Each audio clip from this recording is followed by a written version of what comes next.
hari, di malam yang sangatlah sunyi, rembulan terlihat berbentuk sebuah sabit. Rusdi dan Karmi, istrinya, keluar rumah sambil berboncengan sepeda motor. Ia pergi ke kampung sebelah, namun mereka berhenti di tengah jalan, di tempat yang gelap dan sepi. Rusdi pun turun dari kendaraannya dan menyuruh Karmi kembali pulang sendirian. Karmi pun pulang sambil mengendarai sepeda motornya.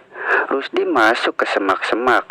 Rusdi pun berganti baju yang ia bawa dari rumah, yang berbentuk sebuah jubah hitam yang berkantong besar.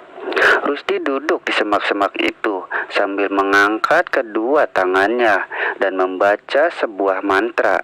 Setelah sekian lama Karmi mengendarai motor, Karmi pun sampai di rumah dan secepatnya ia masuk ke dalam kamar. Karmi menyiapkan bermacam-macam sesaji di atas nampan dan Karmi pun menyalakan sebuah lampu minyak yang bersumbu.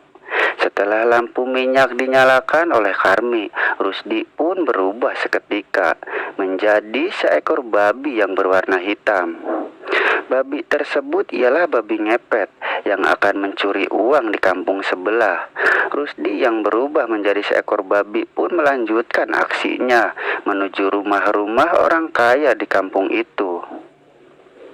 Singkat cerita, Rusdi pun mendapatkan sangat banyak uang tersebut, lalu melanjutkan kembali ke semak-semak semula. Karmi pun meniup, memadamkan lampu minyak tersebut. Dan tidak lama kemudian Rusdi yang masih berwujud babi pun menghilang dari tempat itu dan telah kembali ke dalam rumahnya sambil menghadapi sesaji yang telah Karmi siapkan dengan berwujud seekor babi. Dan tidak lama kemudian babi tersebut pun berubah kembali sebagai Rusdi sambil menggondol uang yang sangatlah banyak di dalam kantong jubah tersebut. Tidak lama kemudian waktu pun berganti siang. Di pagi hari, cuaca sangatlah cerah. Mang Darmin dan temannya menjual katak hasil mengobor semalam. Mereka tidak mendapat banyak hasil kataknya, tidak seperti waktu kemarin malam.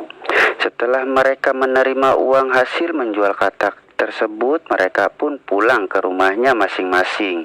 Setelah sampai di rumah, Mang Darmin memperbaiki peralatan mengobornya itu sambil mengobrol bersama Surti, istrinya. Ia membicarakan tentang uang sekolah Anto yang sedikit lagi akan lunas. Namun dari pihak sekolah akan mengadakan perkemahan anak sekolah untuk kelas 5 dan kelas 6 yang wajib diikuti setiap siswa-siswanya, termasuk Anto, dan minta uang pembayaran untuk bisa mengikutinya. Mang Darmin dan Surti pun kebingungan tentang hal demikian. Mereka pun melamun di belakang rumahnya sembari membetulkan peralatan mengobor kataknya itu. Surti merasa kasihan pada Mang Darmin, suaminya, dan berencana untuk membantu perekonomian rumah tangganya. Surti pun keluar rumah. Ia berkeliling kampung sambil menawarkan jasa untuk cuci baju pada tetangga-tetangganya. Surti pun mendekati rumah Rusdi dan Karmi. Ia berniat menawarkan jasa tersebut. Namun, bukannya Surti mendapatkan pekerjaan, ia malah diusir dan dimaki oleh Karmi, istri Rusdi orang kaya itu.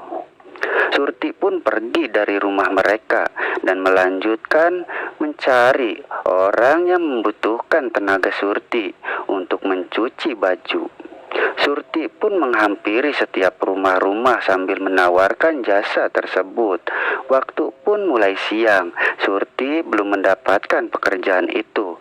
Surti pun beristirahat di bawah pohon, duduk sambil berteduh dari teriknya matahari di siang itu.